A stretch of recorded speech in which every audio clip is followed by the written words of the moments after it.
Well, how do we go from here? I mean, how does the rest of this year pan out, for example, in the pursuit of this particular dispute? Well, just briefly, I would just add, Yeah. I think the immediate future is that we say we want further national strike in June. We believe that we have to have other unions with us to make that viable, and therefore the immediate future for me is talking to those unions who took action last week and others who are about to announce results on ballots in the health service to see whether we can broaden the coalition. My own view would be that if one other major union went on strike on June the 28th that wasn't on strike last week, it tells the government our side is growing and they're on the back foot. And therefore, I think this is about incrementally, again, trying to get back to increasing pressure. So in the short term, it's to get as many people as we can back on the path of resistance over the summer months and into the autumn. I think the demonstration on the 20th of October, that is not yet confirmed for the 20th of October, but the TUC's agreed to have a major mobilisation like March the 26th last year, is the potential to get hundreds of thousands of people mobilised. But then finally, I think it is for us ensuring that both in the public and private sector, we're using this time to ensure that we find ways of constructing alliances, not just seeing everything through a very narrow lens. And in that sense, the government's pay freeze, its regional pay agenda, its pensions agenda, its redundancies and cuts and privatisation give real opportunities to amass a much broader opposition. And I think that's our task. I just hope that task can be achieved, and I think it can, but it is from a position of having to recover from the aftermath of the 30th of November and the way that it was dealt with in December. Is that a shared view, Christine? Well, it is, except that as things stand, the executive of the NUT hasn't voted to take strike action in June, but we have voted to open this ballot on a much broader basis. And it's perfectly clear that ballot will close in the beginning of the autumn, because we can't obviously take any action over the summer. So if not in June, then the trajectory would be to make sure that we're mobilising people to take more action in the autumn. I mean, there is genuinely a problem amongst classroom teacher unions, which is that the density is split between them. And the impact that you can have if only one of the unions is doing something is clearly diluted, because you're not going to close schools except where you've got a critical mass of members. So it is really important for us to make sure that we are staying as close as we can to other teacher unions who might be brought back into taking action, if not this term, then certainly next term. But it's absolutely true that once people begin to see that they have earned less money this month than they earned last month, they certainly haven't worked any less hard. They certainly haven't put in any fewer hours. So the idea that they're paying higher pension contributions and their pay is frozen must begin to say to people, this is not acceptable, and must begin to draw together the fact that they clearly need to be taking some action in defence of themselves and their own conditions, and ultimately, of course, the education service. I mean, the one area in which it would be immensely useful for us to be able specifically to have political strike action would be on the whole question of privatisation.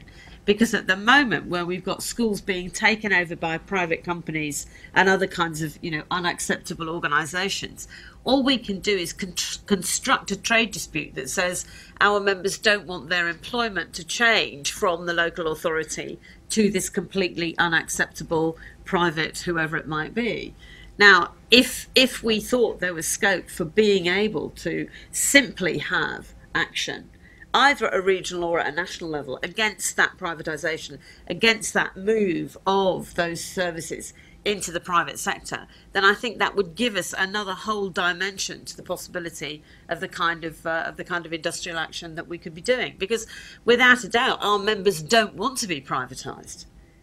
But if you're only asking one school if they're going to oppose the people who, in the greatest likelihood, will eventually become their employers, then you haven't got a critical mass, you haven't got that sense of solidarity, you haven't got the feeling of being part of a movement that is opposing the taking of a public good and putting it into private hands. So that would be a really critical and important area for us to look at.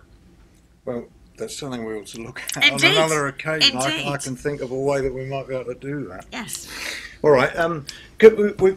We mentioned or Mark mentioned the Greek and the French elections. What impact is the resistance in Europe having or likely to have on trade unions in this country? Well, I must say, I hope it's going to have a profound effect. I mean, as Mark's already said, Hollande's election has meant that they're going to employ more teachers and they're going to bring down the pension age. Although I'm bound to say that when we discuss with our colleagues and comrades in the French Teachers Union, and they say things like, what do you mean you have to give a week's notice? What do you mean you have to tell the employer who the... You know, we had one of the leaders of one of the biggest French teachers unions come and address the NUT executive. And she was asked questions like, so what are the arrangements for balloting in France? And she said, well, you know, we tell people we're going on strike. And that is indeed what they do. I mean, there are any number of differences, aren't there, between the legislative framework in France, not to mention the whole way in which teachers are employed. But even so, it is interesting that although there's been more industrial action in France, even without the constraints of the kind of legislative framework we've got, there has perhaps in some ways been less than one might have imagined that there would be. I mean, I haven't had a chance to catch up with the news today, so I'll be interested to see how the conversation between Hollande and Chancellor Merkel have been today. I mean, the idea that he is going to walk in and say, well, we're not putting up with this pact, and that he'll walk out and everything will be okay, which is presumably what some people are hoping, I think is a slightly forlorn hope. I think more will need to happen than just a conversation in Berlin. But the fact is that there have been some delegations also to Greece, to Athens. There have been some trade unionists who've gone to try and build those kind of direct solidarity links. And certainly at my own conference, we had a Greek teacher come and explain precisely what was happening, not all across the public sector, but particularly in schools. So you can't really imagine that this level of political change can occur without it having some impact here. And you know, one of the things that those of us who are talking to people all the time in the public sector are saying is, if you think it's bad now, the trajectory for this government is that they've only made something like between 10 and 20% of the cuts that they actually intend to make. So imagine how awful it is now, and think what it would be like with 80% more cuts. So once you start to put things in that context, I think you do see that actually there is scope for being able to say, we simply have to mobilise. You know, maybe we don't mobilise in exactly the same way that the Greeks have mobilised in Athens, but we do have to mobilise in defence of the public sector and in defence of benefits and welfare and in defence of our most vulnerable, but also in defence of those things that are universal services, that are actually services for everyone. So I can't imagine that there will be no impact, and I hope it will be, as things work through in the next few weeks, a very significant impact. Of course, it remains to be seen what will happen if Greece is unable to form any kind of a government, and if there is any attempt to put in some government of technocrats, which is what seemed to be being suggested on the news last night. I can't imagine that the Greek people are just going to go, well, all right then, we'll just have some bunch of unelected people because we couldn't agree amongst ourselves. I mean, that must be the next level of huge disruption, one would imagine, across the whole of Greece. And that will affect, obviously, what's going on in Spain, Italy, Ireland, France, and here. Mark. Well, I hope it has the effect of electrifying the situation, and I believe that there is an opportunity for us in how we can get a certain message across. To me, the most significant thing is what Greece and France shows, is it gives an opposite to what people in Britain have been told for the last few years, which is there's no alternative. And therefore, in the first instance, what it does is it raises the question, well, actually, there is an alternative. And what we've got to do is have that battle to try and get the alternative in place. And I say that because, you know, what is quite clear is what Hollande said in the election. I am no great student of French politics, but I'm going to take a punt that Hollande is not a radical socialist, right? He's probably a mainstream French lefty socialist, right? And he made that election about the role of the markets. And he made central to what he said in that election about essentially people should run countries and make decisions, not financial markets. Now, I closed my eyes and thought, if Ed Miliband said that, I would run around the room excited because what it would be telling people is there's actually a difference.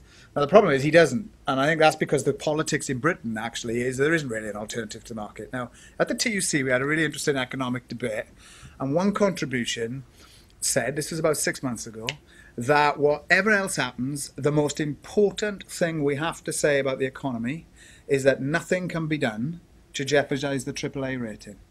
Now, I have to say, I just think that's bonkers. And I'll tell you why I think it's bonkers. Because if your whole raison d'etre is you cannot upset the AAA rating in the markets, then actually all this is inevitable. Because markets believe in making money. They don't believe in longer term. They don't care about the NHS or about education. They care about making a buck. And so if you've got to retain their confidence at all costs, it limits what you can do. Now, my view is what happened in France and Greece is the right answer, which is you have to challenge fundamentally the way society is run at the moment and the way the financial speculators make billions and billions and billions. And we're in this weird situation where the entire Italian government is made up of people who aren't elected.